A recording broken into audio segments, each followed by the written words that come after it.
Hello everyone, this is Joel over at Launchpad Legal Marketing, and I wanted to do a quick video today on how to put Google ReCAPTCHA onto your website.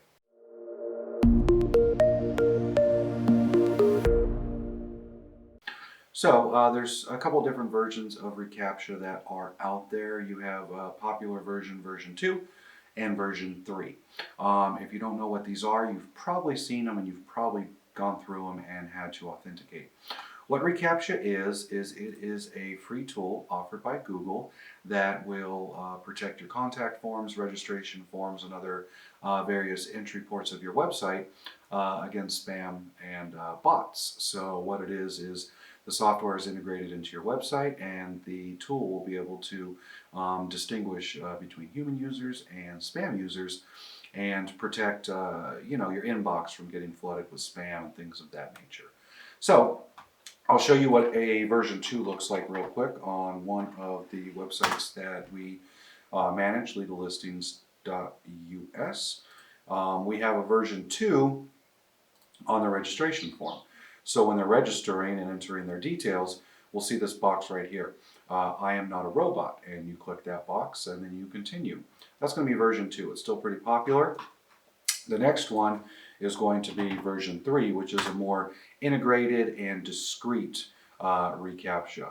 So anytime there's a page with a contact form, we'll just see this in the little bottom corner, or some version of it. It could even be invisible, but what it is it's just a little indicator letting us know that this page, this contact form, is protected by ReCAPTCHA.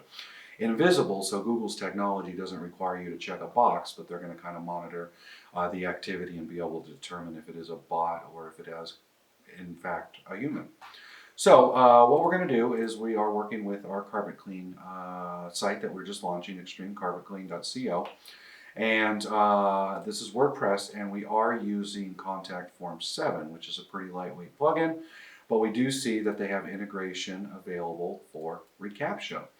When you're putting this on any of your sites or any of your contact forms, there's two key pieces of data you're going to need. And if I click on Set Up Integration, we're going to see what they asked for. A site key and a secret key. Two numeric alpha values that you're going to get after you set up your Google ReCAPTCHA account. Paste them in, and you're going to be all set. So let's go ahead and take a look at what we're doing here. I just did a Google for Google ReCAPTCHA. First option, and I'm going to go ahead and open that up. It's going to take you here where you can start now or go to the admin console. If I go to the admin console for whoever, okay, we're logged in there. Perfect. So what I'm going to do is if you don't have one, it'll show you there. If you do have one, and here's an old one that we had, what I'm going to do is just get that out of the way so that we don't have any interruptions with this new one. Okay. That is deleting. Perfect. Okay, so we don't have an active ReCAPTCHA.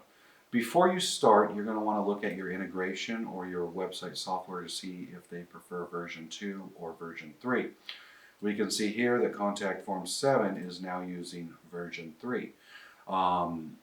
You need to make sure that you select the right ReCAPTCHA, because if you get the wrong one, it will give you an error. If I plugged in a ReCAPTCHA 2 code here, it's going to give us an error saying that it's not compatible. So either one is free, version 2, version 3. You can get them just the same way, but you need to make sure you select the right one, or you're going to have to complete this process again. So what I'm going to do is inside ReCAPTCHA, if you don't have multiple websites, it'll just have an option to add new. So what we're going to do, add new. Example, I'm just going to name it the site name. And we know that we want for Contact Form 7, version 3, as it tells us, so I'm going to select version 3. I'm going to add the domain, and you can see they give us example.com. We don't have prefix, we don't have HTTP, we don't have www. We're just going to enter the URL as straight raw URL. We don't have an error here, but if I were to submit and continue, and I'll let you see what that looks like, we get an error. This is invalid. So what you want to do is you want to make sure there's no prefix and no backslashes, just the name.com.us. Whatever it is.